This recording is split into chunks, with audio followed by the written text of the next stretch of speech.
So, hello everyone. Welcome to our special report, wherein we're going to dive into the realm of ethics and morality, exploring the concept of a goodwill as articulated by philosopher Immanuel Kant. But first, who's Immanuel Kant? Immanuel Kant was a German philosopher whose work profoundly influenced modern philosophy.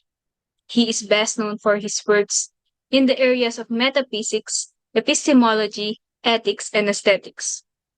Kant's philosophical system, known as transcendental idealism, sought to reconcile the rationalist and empiricist traditions. He argued that the mind imposes its own structure on the world, and that certain fundamental concepts, such as space and time, are necessary for human experience. In ethics, Kant is famous for his deontological theory, which holds that the moral worth of an action is determined by its adherence to a universal moral law. Kant's ideas continue to be widely studied and debated in philosophy today. So now, let's begin. According to Kant, the one thing in the world that is unambiguously good is the goodwill. Unlike qualities of character or good fortune, which can be used for good or bad purposes. A goodwill is intrinsically good, even if its effort failed to bring about positive results. This notion of a goodwill is central to Kant's moral philosophy. Kant also explores the relationship between reason and instinct in serving the purposes of individuals. While instinct may be better suited to the purposes of self-preservation and the attainment of happiness, reason serves a higher purpose to bring about a will that is good in itself, not just for the sake of some particular purpose, such as the attainment of happiness. The specific obligations of a good will are called duties. We may make three general propositions about duty. First, actions are generally good when they are undertaken for the sake of duty alone. People may act in conformity with duty out of some interest or compulsion other than duty. For instance, a grocer has a duty to offer a fair price to all customers. Yet, grocers abide by this duty not solely out of a sense of duty, but rather because the competition of other grocers compels them to offer the lowest possible price. Similarly, all people have a duty to help others in distress. Yet, many people may help others not out of a sense of duty, but rather because it gives them pleasure to spread happiness to other people. A more genuine example of duty would be a person who feels no philanthropic inclination, but who nonetheless works to help others because he or she recognizes that it is a duty to do so. The second proposition is that actions are judged not according to the purpose they were meant to bring about, but rather by the maxim or principle that serve as their motivation. This principle is similar to the first. When someone undertakes an action with no other motivation than a sense of duty, they are doing so because they have recognized a moral principle that is valid a priori. By contrast, if they undertake an action in order to bring about a particular result, then they have a motivation beyond mere duty. The third proposition, also related to the first two, is that duties should be undertaken out of reverence for the law. Any organism can act out of instinct. Chance events could bring about positive results, but only a rational being can recognize a general moral law and act out of respect for it. The reverence for law that such a being exhibits, this is explained in Kant's footnote, is not an emotional feeling of respect for the greatness of the law. Rather, it is the moral motivation of a person who recognizes that the law is an imperative of reason that transcends all other concerns and interests. Since particular circumstances and motivations cannot be brought into the consideration of moral principles, the moral law cannot be a specific stipulation to do or not to do this or that particular action.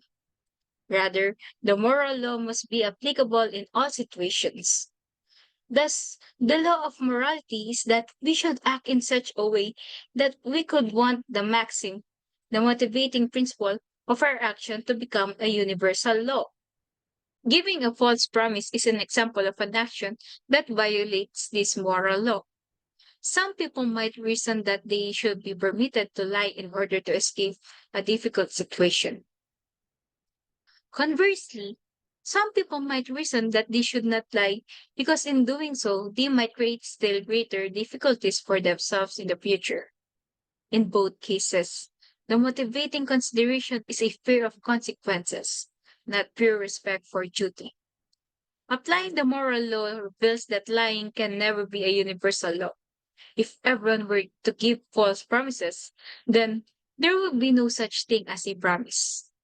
Although most people are not aware of the moral law in any conscious sense, even untrained minds show a remarkable ability to abide by it in practice.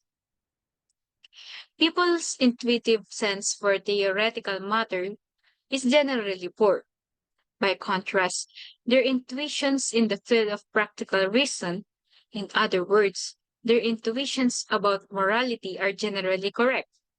For instance, people generally recognize that moral concerns should not include physical or sensuous motivations. Nevertheless, a philosophical understanding of morals is important because untrained minds may be deceived and distracted by non-moral needs, concerns, and desires. Even though our understanding of duty is influenced by how we typically use our practical reasoning in everyday situations, it doesn't necessarily imply that our concept of duty arises solely from our direct experiences. When we look at how people act, we frequently encounter two common complaints. First, people argue that it's difficult to find a definitive example of someone acting solely out of a sense of duty. Second, there is skepticism about whether actions that appear to follow moral duty are genuinely motivated by it, raising doubts about their moral worth. Some philosophers believe that the concept of acting solely out of duty is not genuine, attributing all actions to some form of self interest instead. However, they don't dispute the validity of morality itself. Instead, they lament the fact that human nature, while capable of understanding and respecting moral principles, often falls short of adhering to them due to the overpowering influence of self interest over rational decision making. Kant highlighted in his book the challenge of determining whether actions are genuinely motivated by a sense of duty or if there are hidden self interested motives behind them. Even when we deeply examine our actions, we might only find moral reasons supporting them, leading us to believe that our sense of duty guided us. However, we can't be certain that there weren't underlying selfish impulses, masked by a sense of duty, influencing our decisions. Essentially, it suggests that while we might believe in our moral integrity, we can never fully uncover all the motivations behind our actions, especially concerning moral values, because moral evaluation looks beyond the surface actions to the inner principles guiding them. Kant argued against the idea that moral concepts like duty can only be derived from our experiences. He suggested that while many of our actions may seem to align with duty, a closer look often reveals self interest at play. As we grow older and gain more experience, we may become skeptical about the existence of true virtue in the world. However, it is emphasized that the thing that is most important is not whether pure moral actions have happened, but that reason inherently dictates what should happen, regardless of past experiences. It is suggested that reason demands actions that might not have been observed before, such as sincere friendship, because these duties are inherent in the concept of morality itself, not just based on past occurrences. He also argued that the concept of morality or the moral law is of such fundamental importance that it must apply not just to humans, but to all rational beings universally, and it must be universally valid without exceptions. Therefore, it cannot be derived from experience alone. Kant criticizes the idea of deriving morality from examples, stating that every example must first be judged according to moral principles to determine its suitability as a model of morality. Even exemplary figures, like those in religious texts, must be compared against the ideal of moral perfection. It is emphasized that the concept of God as the highest good arises from reason's framing of moral perfection, not from the imitation of religious figures. Furthermore, Kant is against the reliance on examples in moral matters, stating that while they can provide encouragement and demonstrate the feasibility of moral principles, they cannot replace the true source of morality, which lies in reason. Therefore, the supreme principle of morality must be based solely on pure reason, independent of experience. He discussed the importance of presenting these moral concepts in an abstract philosophical manner, separate from everyday knowledge.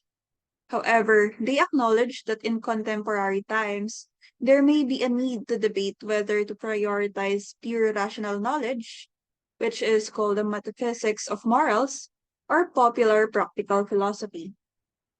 The practice of trying to make moral philosophy popular from the outset, before establishing a solid foundation in pure reason, was also criticized by the philosopher. He argued that popularity should only come after a thorough grounding in metaphysical principles. Attempting to make moral philosophy accessible to the general public before this foundational work is completed leads to a superficial understanding based on patchwork observations and half-reasoned principles, which ultimately confuses those seeking deeper insight. Kant highlighted the problems with approaches to morality that mix various elements, such as human nature, happiness, moral feelings, and religious beliefs, without questioning whether the principles of morality should be derived from empirical knowledge or pure reason alone. They argue that moral principles must be sought a priori, free from empirical influences, through a separate inquiry known as pure practical philosophy or metaphysics of morals. These isolated metaphysics of morals, devoid of extraneous influences, is not only essential for a clear understanding of moral duties, but also crucial for their proper fulfillment. Moreover, he suggested that moral philosophy grounded solely in rational concepts has a more profound impact on human behavior than one mixed with empirical incentives, as reason's awareness of its dignity enables it to gradually master other motives. In contrast, a mixed moral philosophy that combines rational concepts with feelings and inclinations lead to wavering between conflicting motives, making it difficult to consistently pursue the good. The origin and nature of moral concepts were also discussed, emphasizing that they originate entirely a priori in reason, whether in the most ordinary human reasoning or the most abstract speculation. Moral concepts cannot be derived from empirical or contingent knowledge. Their worthiness as supreme practical principles lie in their purity of origin, and any addition of empirical elements diminishes their genuine influence and the absolute worth of corresponding actions. It is crucial both theoretically and practically to derive these moral concepts and laws from pure reason, untainted by empirical influences, and to determine the scope of pure practical reason. Moral principles should not depend on the particular nature of human reason, but should be derived from the universal concept of rational beings in general, as moral laws apply to all rational beings. Therefore, moral philosophy must be expounded independently of empirical considerations as pure metaphysics, to ground morals on genuine principles and cultivate pure moral dispositions in individuals for the promotion of the highest good in the world.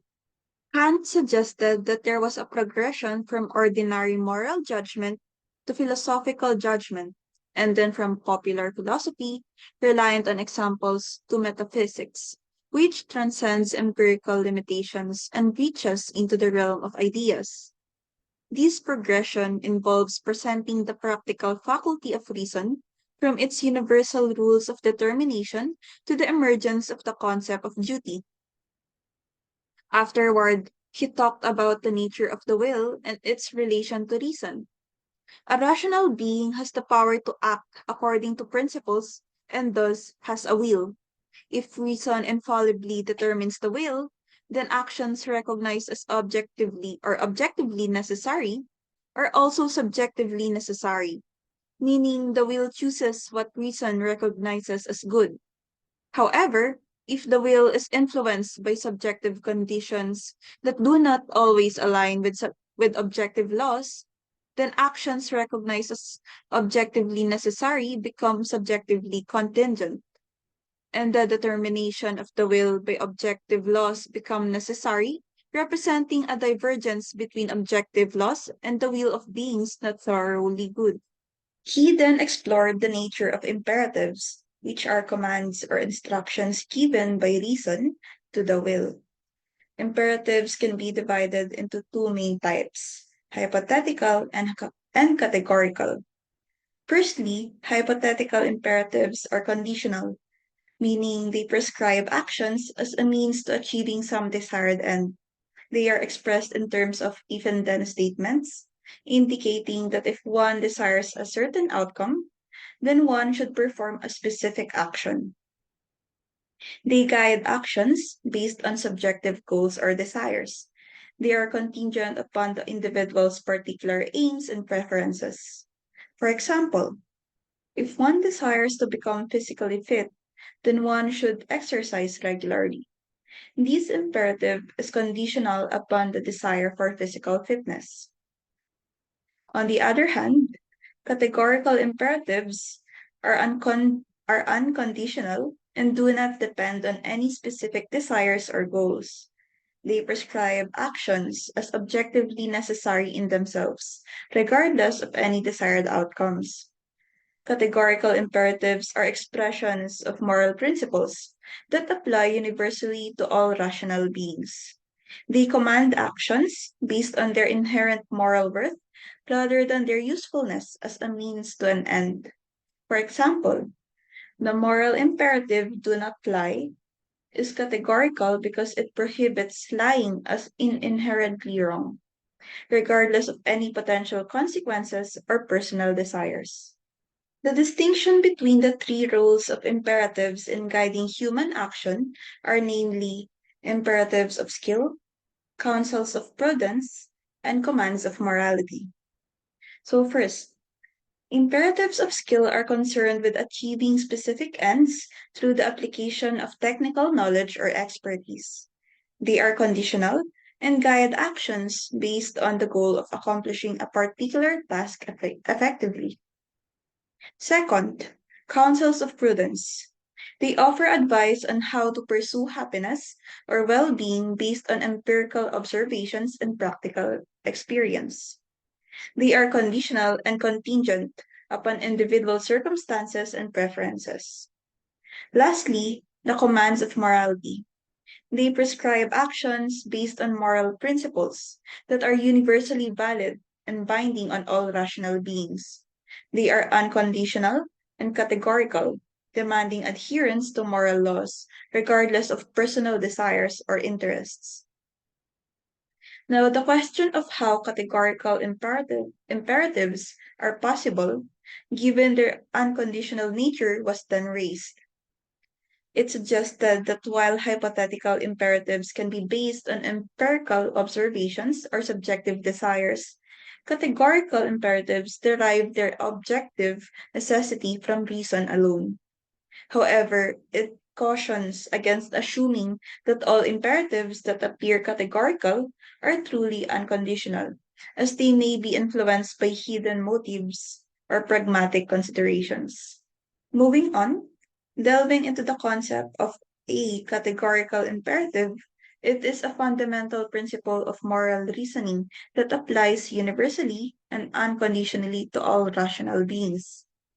Kant begins by distinguishing between categorical imperatives, which are practical laws, and hypothetical imperatives, which are conditional and contingent upon individual desires or goals. The categorical imperative is identified as an a priori synthetic practical preposition, meaning it is derived from reason and it is not dependent on empirical observation. Its formulation is presented as follows: act only according to that maxim, whereby you can at the same time will that it should become a universal law. This means that an action is morally permissible only if the principle guiding it can be universally adopted without contradiction. To illustrate the application of the categorical imperative, Kant provided several examples of moral dilemmas and examined whether the maxims guiding these actions could be willed as universal laws of nature. For instance, the philosopher considers scenarios involving suicide, lying, neglecting one's talents, and refusing to assist others in need. In each case, the maxim guiding the action is evaluated based on whether it could be inconsistently willed as universally law. Actions that led to self contradiction, when universalized, are deemed morally impermissible. The concept of duty and the distinction between perfect or strict and imperfect or broad duties are also explored in the book. Perfect duties are those that must be universally obeyed without exception, while imperfect duties involve discretionary judgment and may allow for exceptions in certain circumstances. Furthermore, Kant discusses the conflict between reason and inclination in moral decision making. While individuals may sometimes prioritize personal desires over moral obligations, there is a recognition that this contradicts the universal validity of the categorical imperative. However, this conflict does not negate the authority of the imperative itself.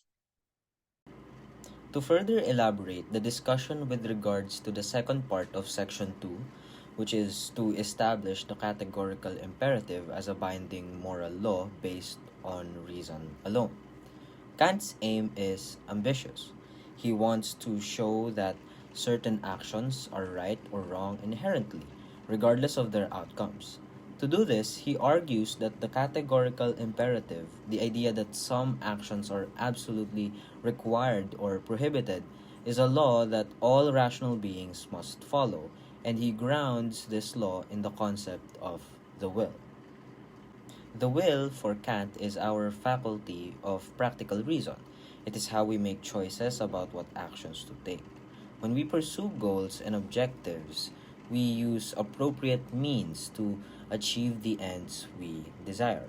But if those ends are just based on physical needs or wants, reason doesn't necessarily determine them. Those would provide merely hypothetical imperatives that depend on your desires. Kant is looking for moral laws that reason itself commands us to follow, regardless of our desires.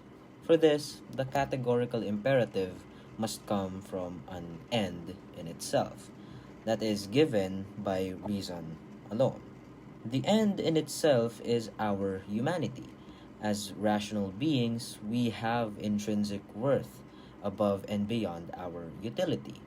Our ability to reason and determine our actions autonomously gives us dignity, and all other people have the same intrinsic worth and dignity as well. We must recognize all rational beings as having absolute value in themselves, not as means to some other end. Therefore, Kant formulates the categorical imperative by saying we should act in such a way that we treat humanity as an end in itself, and not use rational beings merely as means to achieve some separate end. The moral duties that seem intuitively obvious to us all align with this basic formulation. For instance, suicide treats your own life as a disposable tool, not as an end with dignity. Making false promises treats the person you've promised as a mere pawn to get you what you want and not an end. But pursuing talents develops human potential, recognizing rational beings' intrinsic worth, and caring for others' welfare respects their dignity and humanity. Furthermore, since rational beings have absolute worth in themselves, they should legislate universal laws based on reason, not act from self interest. This leads to the ideal kingdom of ends, where all respect each other's humanity. Respecting human dignity means accepting only moral laws you'd rationally will yourself. This is the autonomy of the will. If your will is heteronomous, imposed by external forces, it denies your rational nature. Kant summarizes morality in three closely related formulations of the categorical imperative. Number one, act only by the maxim uh, or the belief that motivates a person to act in a certain way that you'd want every rational being to universally follow.